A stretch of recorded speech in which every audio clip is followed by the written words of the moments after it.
Good morning, good afternoon, and good evening. I'm Jeff Pelliccio, the founder of Allied Insight. We're back again with another weekly bite. In these segments, we're hoping to give you some morsels of information that you could take back to your staffing agency in order to be better, faster, stronger, just all around, put yourself in a better spot tomorrow than you were today.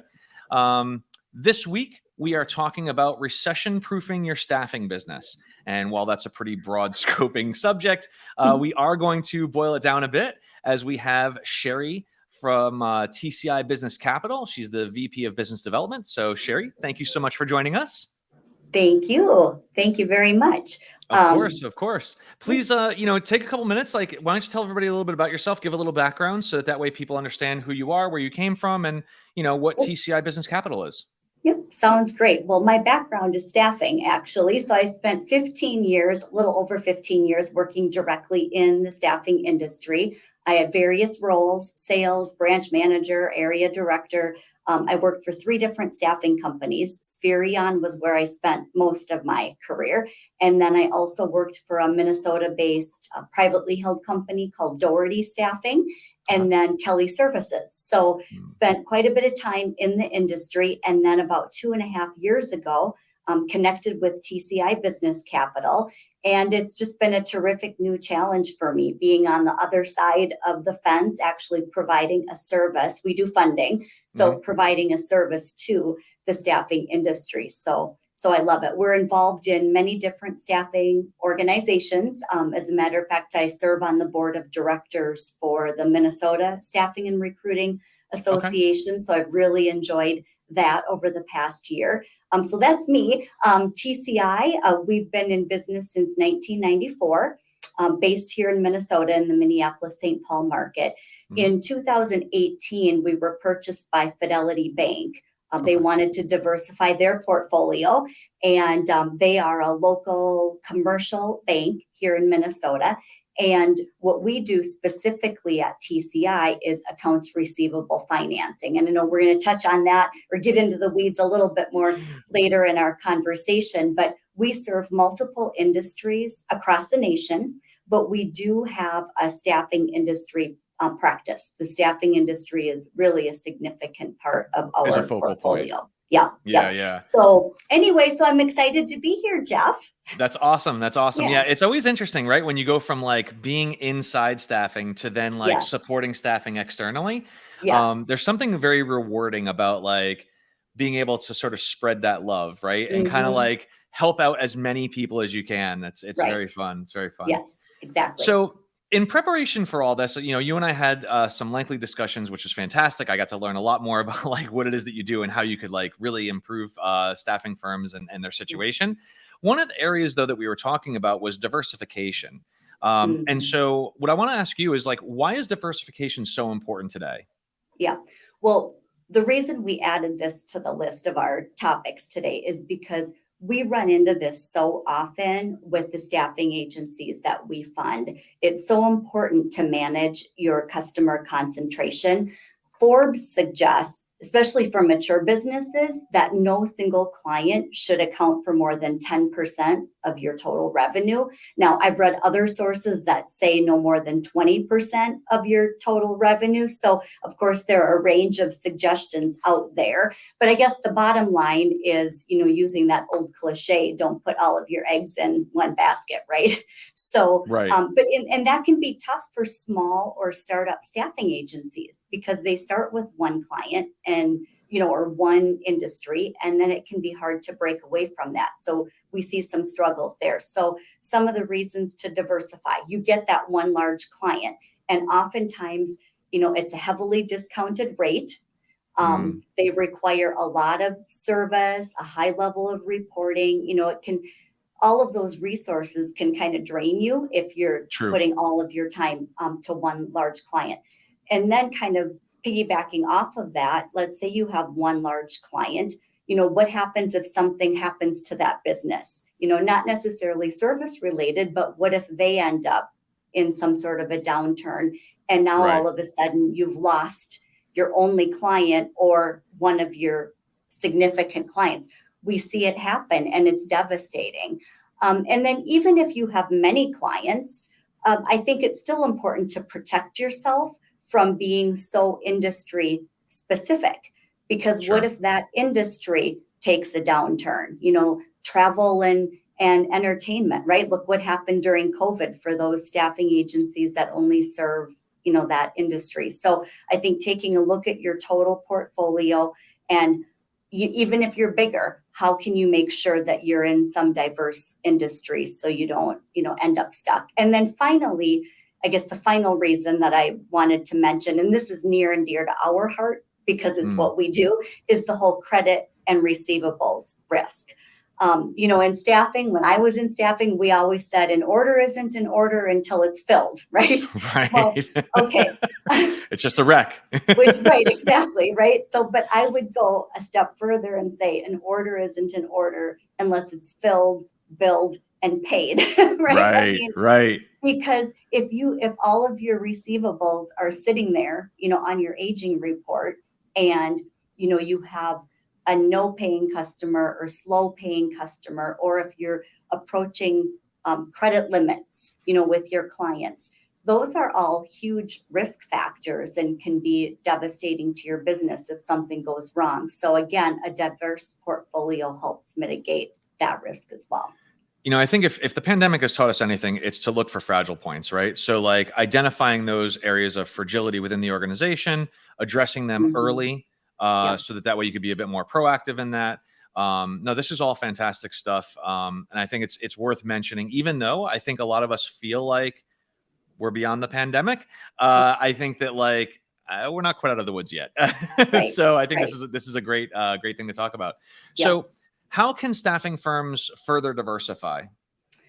Well, I think a couple of things. I mean, take a look at your current business. And I think sometimes you think you know your business, but I remember when I was managing offices for Spherion, I felt like I knew my business. But sometimes until I ran some reports or got out an old-fashioned spreadsheet and put some things on the screen or on paper and really took a look at, what is my volume at each client? What industry are they in? What's my gross profit percentage? What's the DSO, the days outstanding? What does my whole portfolio really look like? So then you can fill in some gaps, where you need to. So I think it starts with analyzing. And then what does that look like? Well, maybe you expand your geography. Maybe you add a new product, such as a direct hire program or an MSP solution, if you don't already have one in place.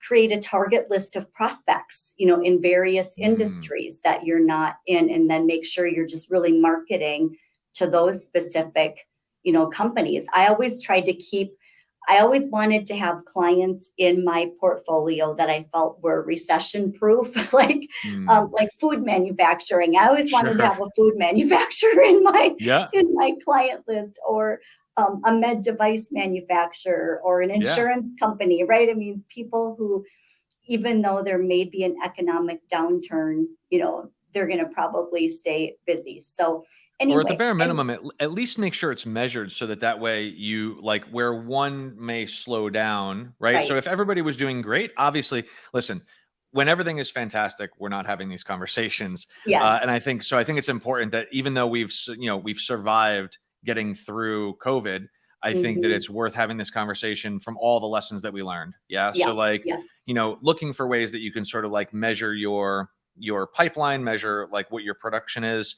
and also fill in some gaps to just firm up that foundation. I think it's great. Right. Yep, exactly. Well, and then adding or adjusting, the skill sets that you're really focusing on. You can still specialize, your staffing agency, whether it's IT staffing or maybe you do general staffing or accounting, finance. You can still specialize and make sure you have a diverse client portfolio.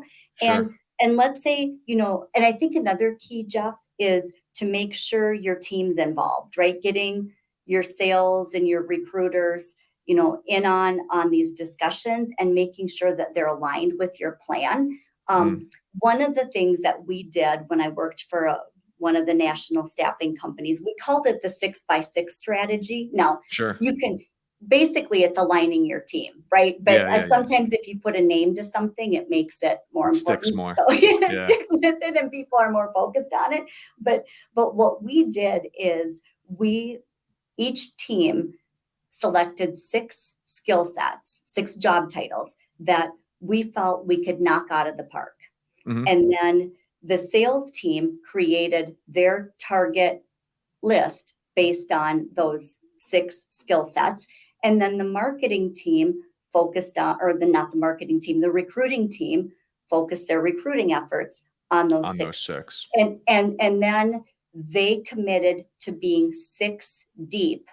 So, they would have a pipeline of 6 candidates available in each of those 6 skill sets. Oh, wow. So so what it did is it gave both the sales team and the recruiting team confidence that if they were working those skill sets, there would be orders and there would be candidates for those 6 skill sets. So, I mean, it's you can tweak it how you want, right? And adjust it to your own business. But that strategy, I think, is pretty effective.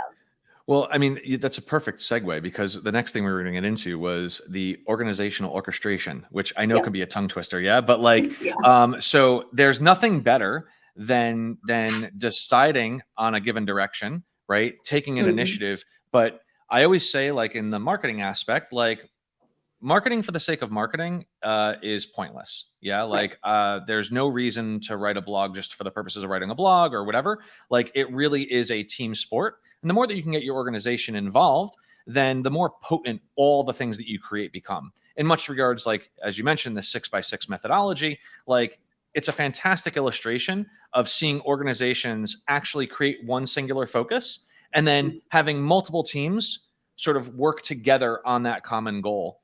But in this space where we're talking about, like, kind of diversification and recession proofing staffing agencies, what types of organizational orchestration would you recommend? Right. So one of the things I think is important is developing and cross-training your team. And for those who are members of ASA or other staffing organizations, you hear that professional development or career growth is super important to everybody right now. As a matter of fact, ASA recently did a candidate sentiment survey, and poor career growth or lack of professional development was one of the top reasons why people left their last job. As a matter of fact, it came in right behind being burnt out.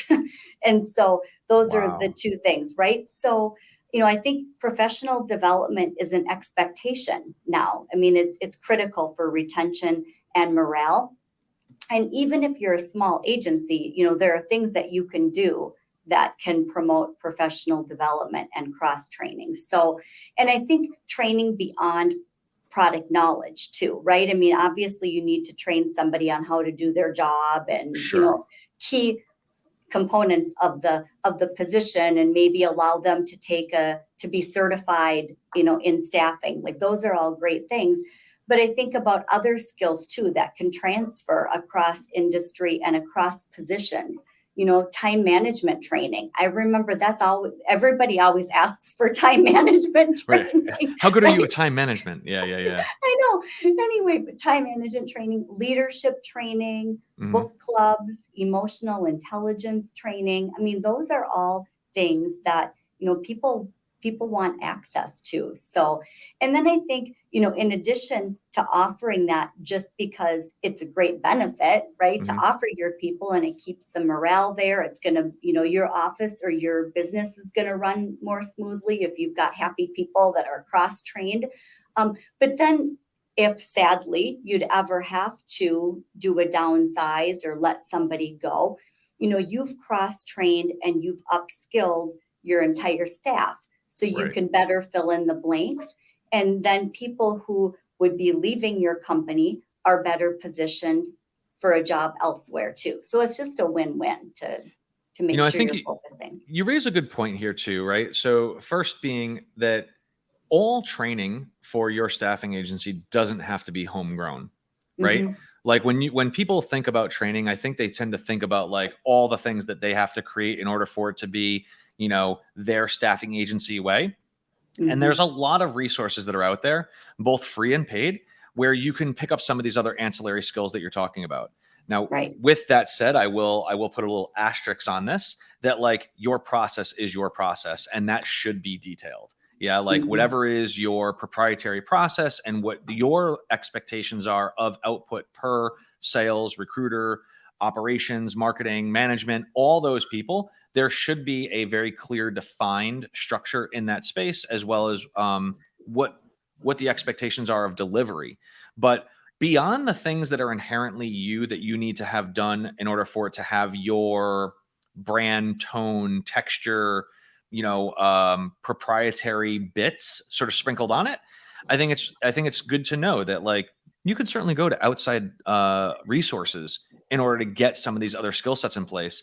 And then one of the other things I also read was that I think many times when people think about like promotions and growth, professional growth, they tend to think of like a promotion with a raise with all these things. And I Right. think that like there's things have shifted in the marketplace. Yeah. And I think that the generational gaps also have different expectations based on where you are and what you've experienced in life.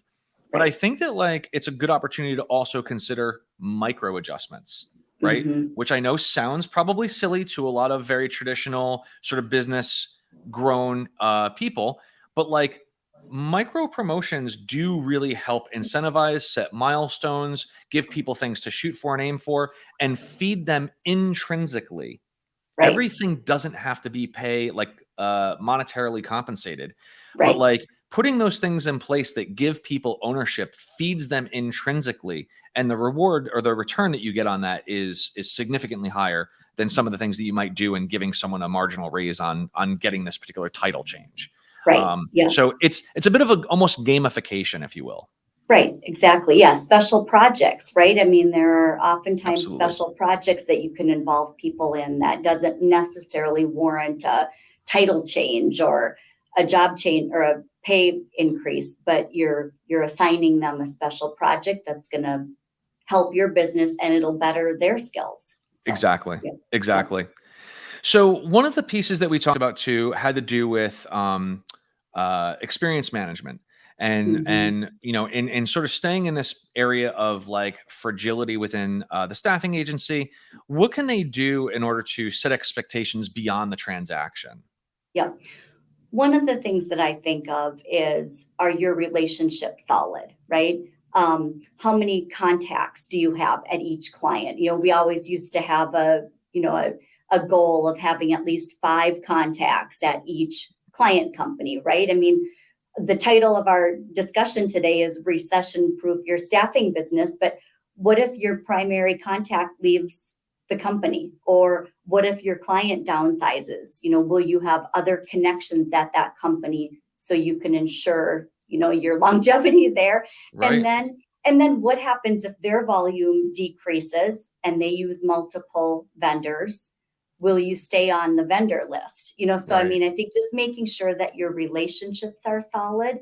And then I also think of candidate and client experience, specifically client experience. What is that like in your firm? Have you really taken a look at that to see what that's like? And it makes me think of when I was with Spherion, the president of our company, Ray Marcy, he gave a presentation once that was called The 6 Common Denominators of Great Companies. Okay. One of those 6 common denominators of great companies is attention to detail. And this ties to client experience. Um, and the example or the story that he shared was about Disney. And he said, when you think of Disney Corporation, when you're at Disney, you don't see garbage pouring out of the garbage cans at their parks. You don't see people going up and pulling garbage bags out of the garbage cans while you're trying to enjoy yourself right at the park, Right. because they have an underground vacuum system that sucks the garbage down. And we don't see that happening, but that's attention to detail. And that adds to our customer experience when we're there. They also have their park set up in such a way or designed in such a way. When you walk into Magic Kingdom, you get there in the morning and you're all excited to go and you're walking in and you see the big castle. They have you walking at an incline. Now, you might not really realize it, and it's a slight incline, but it's the morning and you're excited to be there. So you don't care that you're walking at this slight incline. But at the end of the day, when you're exhausted and you're walking back out to your car, you're walking at a slight decline to make it easier on you. So again, attention to detail and client experience. So it makes me think about our staffing businesses.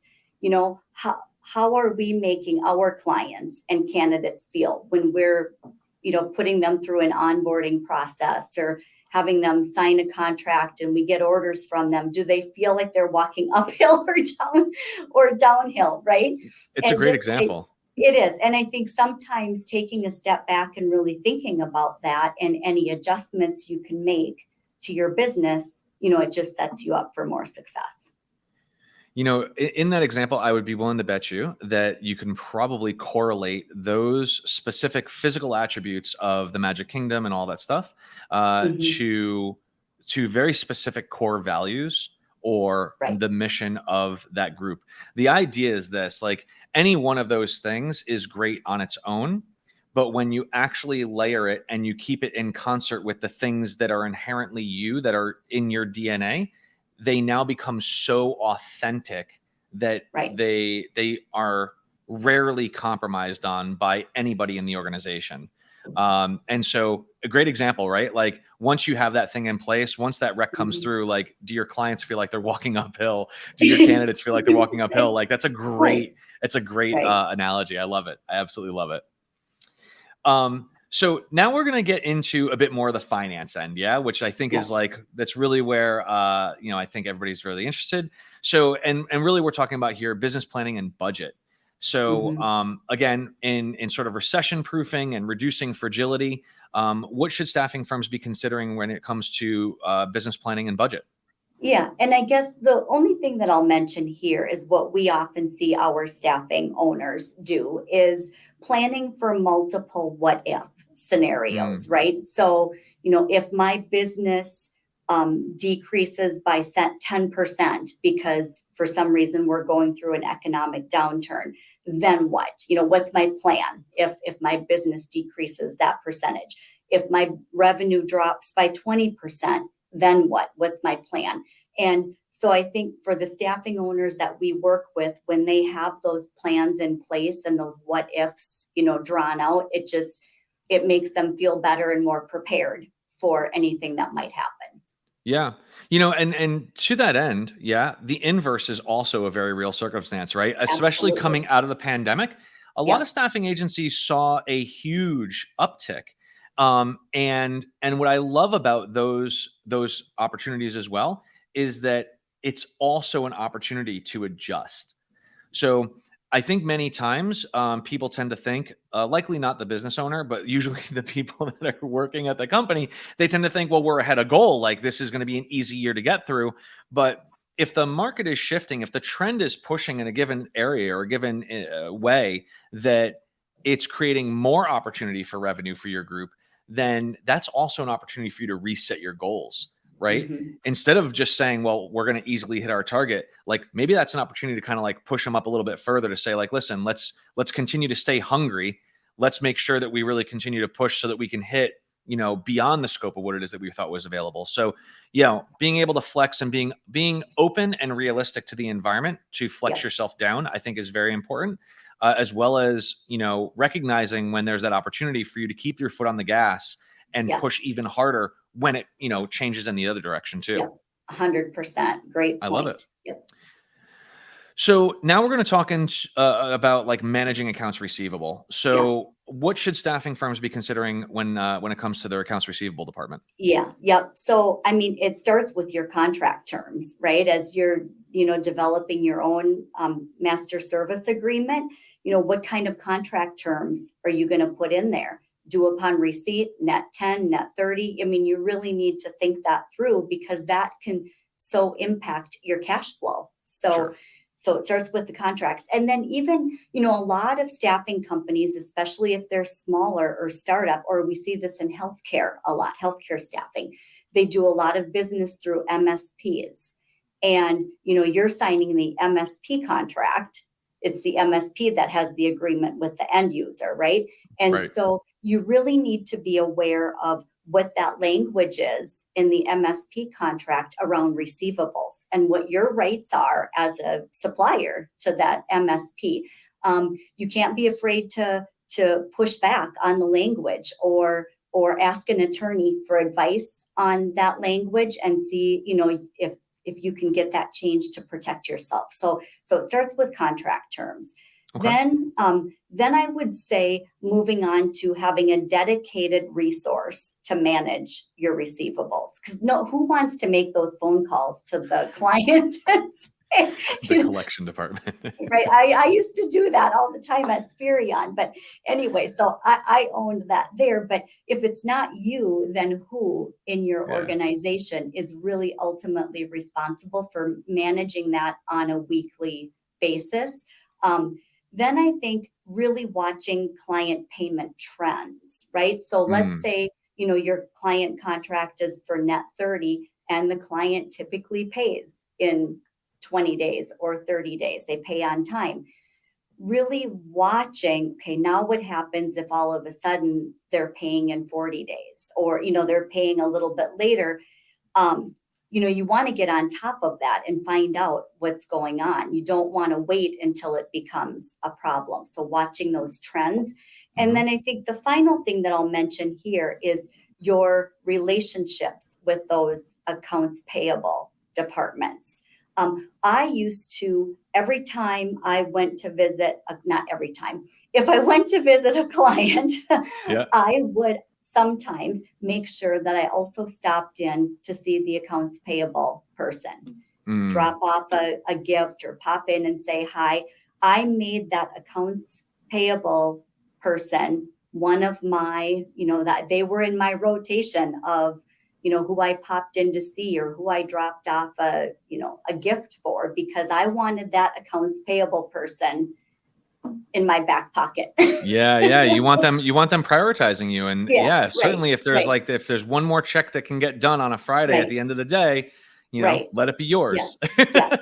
Yeah, exactly. And of course, if you're working with a funding company, you're going to get some support with all of this. But either way, as a staffing owner, I mean, ultimately, you need to make sure that your bills are being paid. And just as a side note, is sort of chasing some of those payments, that account receivable support that you're talking about, is that something that TCI Business Capital does? We certainly do help. We do help that owner manage that process. Yep. Amazing. Sure. Amazing. Yep. So going from accounts receivable seems like a proper segue to talk about cash flow concerns. So, I mean, you kind of touched on it a little bit when you were talking about people's payments shifting in their tempo or what have you. But, what are things that staffing agencies can do in order to kind of overcome the obstacle of the cash flow concerns?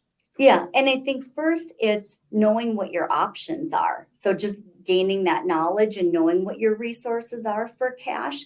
Maybe you're in a position right now where you can self-fund your business, right? I mean, that's the ideal situation where you don't need Right.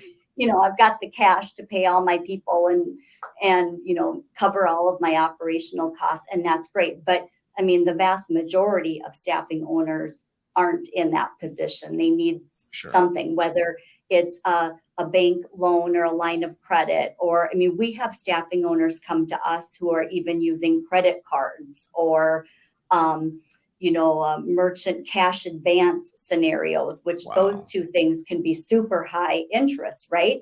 And then, of course, there's the invoice financing, the accounts receivable financing piece that we do, as well as, others out there. But I think it's really understanding, okay, what are the pros and cons of each of those solutions and what's the right fit for me? So taking that time to do the research. And then I think another thing too, I think of agility and transparency when I think of knowing your options. And this stems from ASA research. ASA research shows that our client companies are looking Mhm. for their staffing partner to have agility and transparency. Those were two top things that were mentioned in a recent ASA webinar. And it made me think that that should really be something that a staffing owner also looks for in their finance partner. You Sure. want your finance partner to be transparent, and you want your finance partner to have some agility. And an example that I think of is what happens if you get a big order, a new contract for 20, 30, 50, or 100 people, right? Mm. Um, It's a good time. yeah, right. I mean, yay. But then does your finance partner, are they able to handle that? Sure. So, if you have a line of credit, is your line of credit going to support that? And if you need a bigger line of credit, how quickly can your bank adjust to that? If you're using a funding company, you want that funding company to be able to quickly be able to check credit on that client and be agile with Yeah, making with sure you. that you can, well, because if you have an opportunity to fill 30 new orders or 50 new orders, you got to get on that right away, Yeah. right? So Yeah. that's why I mean, your finance partner also needs to have that same agility that your client company is expecting of you. So Yeah. No, that's great. I think these are yeah, all really, really good points. And yeah. so you're really propping these things up for yourself, honestly. So what are the benefits of having a good finance partner? Yeah. So when I think specifically of accounts receivable financing, we'll kind of just jump to that. First, I'll just kind of do an overview of what it is and how it works for people Sure. who might not know. Um, when I think of the terms that are used to describe it, some people call it payroll funding. Sometimes it's called invoice financing or factoring. We'll use the term accounts receivables financing. It's all the same. It's Sure. those terms can be used interchangeably, but it's really an alternative to a bank loan or a line of credit. And it's a way for a staffing owner to leverage their receivables for immediate cash to run their business. So how it works is, your contract employees work for the week, and then, you turn around and you process payroll and you generate your invoices to your clients. At that same time, you turn those invoices and the corresponding timesheets into your funding partner. We then go ahead, or your fund, whoever you use, goes ahead and advances 90% of the value of those invoices into your bank account. So then you have that money up front to use for payroll and use for other operating expenses. Sure. Then when your client pays that bill, they pay your funding company. So then Got it. there's that extra, okay, so now you've got that 10% that's left over, right, from what was initially funded. So at that point, the funding company takes out their fee and then gives the Sends staffing the owner rest the over. remaining balance. Yeah, exactly. So that's how it works. So some general benefits of going, this route is things like we mentioned before, Jeff, we do support with credit authorization and accounts receivable management. You've got some additional value add services there that you don't get from those other financing options. Yeah.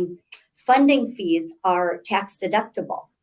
So that may not be the case with other financing options.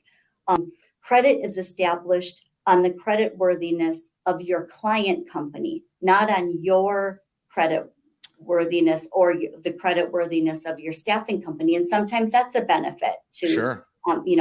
people Especially if you're who, new, right? if Especially you're if you're a new, right? startup. It can be tough to get a loan or a line of credit if you're a startup, for sure. So that in and of itself, makes it an obvious choice. And then you're not actually incurring debt on your company because you're using your receivables. Using your invoices. Yeah, Yeah. right, exactly. So those are just some general benefits. And how does it help a startup? Well, it helps a startup just by the basics, like covering payroll, right? Yeah. Yeah. Just Yeah. being able to do the basics. And how does it help an established staffing owner or staffing business with scalability? By having that quick, cash flow, you can add internal staff. You can invest in marketing services. You can invest in technology. I know, right? Exactly. But having Right. that cash up front, it gives you that ability to make some of those investments in your company that might be hard otherwise if you had to wait for that. And it allows you to take on a large contract, and grow your volume quickly. Yeah. Otherwise, if you're having to add one person at a time, because otherwise you don't have the cash flow to support it, you're going to grow your business much slower than if you're able to take on those bigger clients and grow quickly.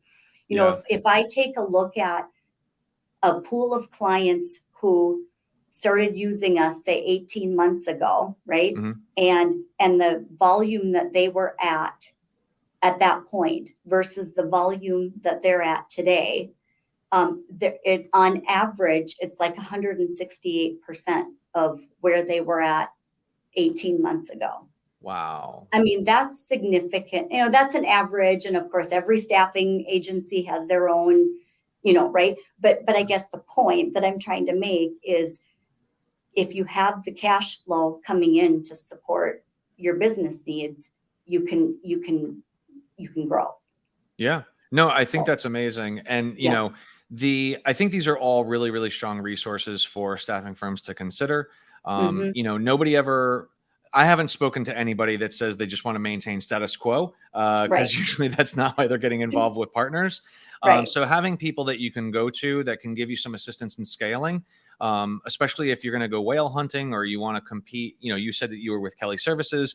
So many people, so many staffing firms do target the 800-pound gorillas in the room, but then don't have the resources or the mechanics to be able to actually follow through if they were to pull that whale into your boat. Like, what are you going to do next, right, before you sink? Like, can you get things done before the boat actually surrenders to the weight of that workload?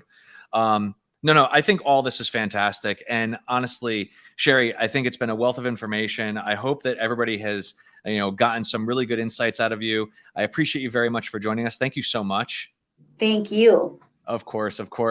And everybody, I don't have the schedule up just yet, but our upcoming weekly bites are going to include some consumer behavioral trends that we're seeing just in the consumer market and how they might affect or impact what we're seeing in the staffing industry. We're also going to be talking about staffing conference ROI, like different ways that you and your team can coordinate in order to get more out of that. And we're also going to be hopefully having some additional guests on to talk about some different services that are in the area or that are in the industry.